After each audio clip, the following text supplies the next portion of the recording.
So I've been looking at the Jupiter X and of course the Juno X, which I did pre-order, but suddenly canceled it. And one of the reasons as to why, there are some few, they're actually technical questions that I have raised, and I've actually reached out to Scott Berry to see if he could expand on what the manuals have not shown for the Jupiter X and the Juno X as it relates to, in this particular situation, the JD800 model expansion bank.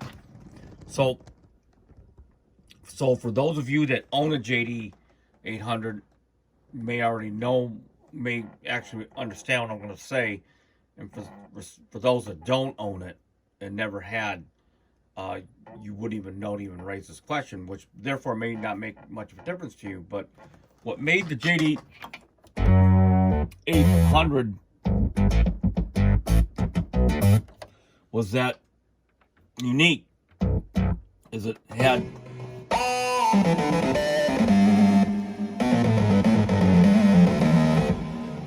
they had almost like a stop box pedal configuration, which enhanced obviously the personality and the tones and the effects. And so they had a Bank A group of pedals or effects, multi-effects, which had 4 dedicated effects.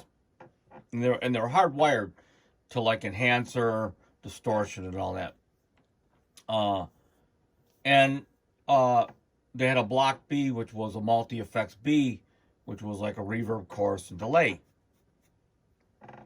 And both together, it was very powerful. It's like having 7 effects, right, to work with. And so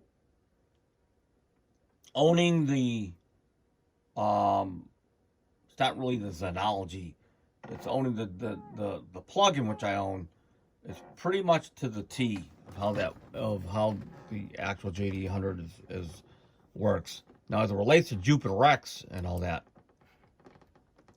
I'm going to show you right here.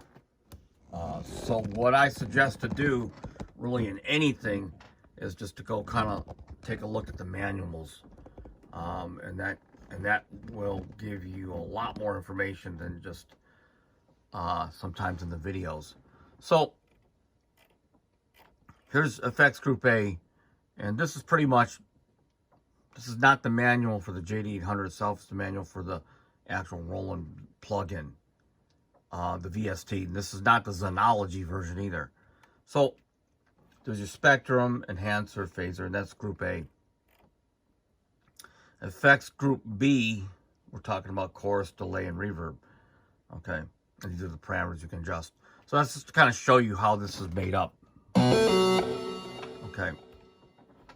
Now, if I go into, I don't want to complicate things too much, but if I go into the actual hardware model that's for the Jupiter X and JD800, what we're going to look at, this is the manual. And so far, there's nothing that states Effects Group A, which is that block of 4. Now, here's Effect Group B, though, and it's in the manual.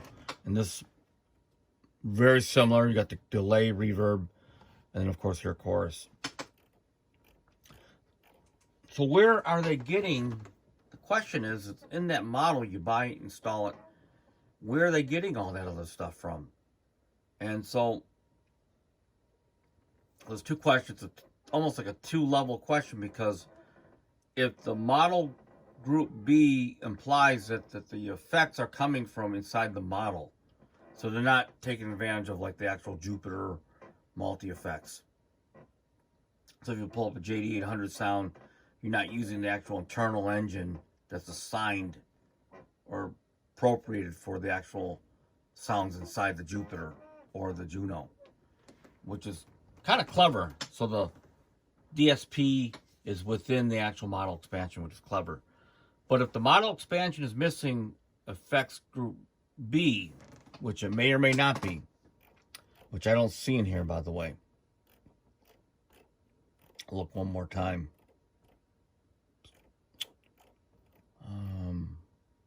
It goes right to tone. And then these are controls and stuff. Tone common. By the way, just so you know, this is cool. Here's the panel layout of the Jupiter XM, right? And there's the panel layout for the Jupiter X. There are over 39 parameters that the Jupiter X, as it relates to the JD800 expansion, will have some degree of control over, which is really nice. Still don't see anything in the manual, but I would suggest just to back check, and if you know anything, please comment, of course, in the comments. I'll leave it open for comments, but I don't see it. Okay, so the way this appears to be is that effects group B is sort of in the actual model expansion engine in the packet, so to speak, and the only way that you could get the sounds to sound like the JD800 is to start using the internal effects to replicate, approximate the the exciter, the distortion, and all that. Which, if so, that would be a negative, because you only have so many effects blocks. I think you have 4 plus MFX in them. Talk about for the Jupiter and Juno, which means every time you want to use a JD800 sound, you would have to use the internal DSP to try to mimic or approximate that effects group A, while the effects block B is within the plugin. That just complicates things more and would handicap it a little bit. Okay, so they're not saying anything on the on Andertons and all that when they do the reviews. They're just glossing over all that, like I said, technical stuff. Not to complicate things anymore, but right here is the JD08, right? That's the little boutique. And apparently the JD08, as it relates to the effects, here's your effect A, here's your effect B. Distortion, phaser, spectrum, enhancer, just like the real thing. And then, of course, you got delay, chorus, reverb, right? Okay, so this seems to be the plug-in, like I showed you, that you can buy, the actual plug-in inside the actual box itself. Okay, so this is more like having the real JD800 relatively close as far as the actual feature to feature, as far as the DSP goes. But the JD800 model bank, which is more like the Zencore Zenology version of it, which you can buy. I don't have Zenology, own it yet, but which seems to be more akin to that, and that's the one they stuffed into the Jupiter XM and, of course, the Juno X. That's what I truly believe.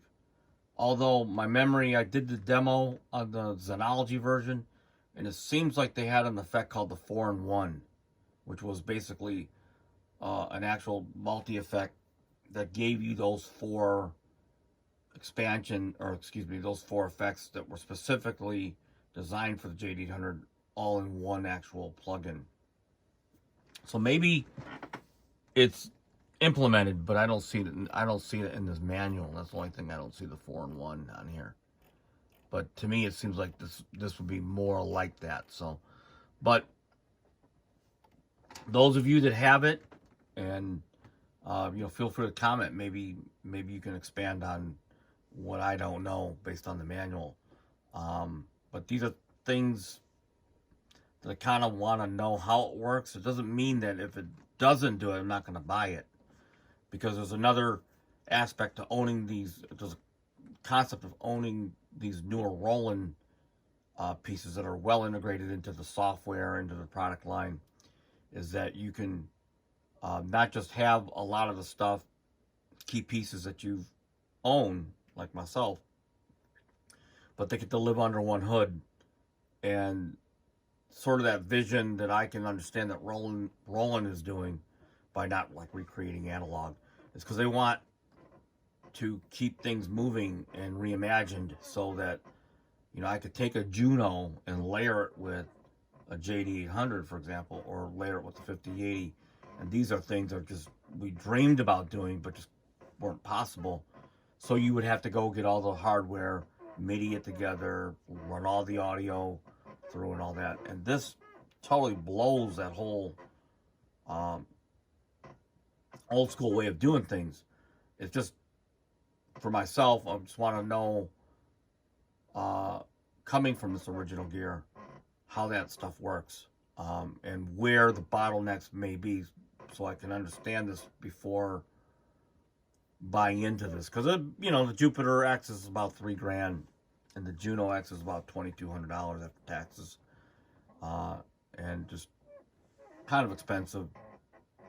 And so you want to know what's coming out and all that. And here's another thing, side note. This video's kind of getting long, but let's just take the Core Kronos, for example. The Kronos was a keyboard that had all that stuff in there. And if you watch my other videos, had a very flexible DSP implementation.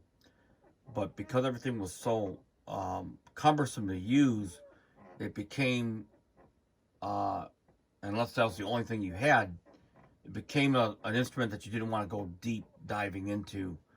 You just kind of wanted to, you know, use it at the surface level, because it was just too hard to implement everything, the stuff, all that stuff in there.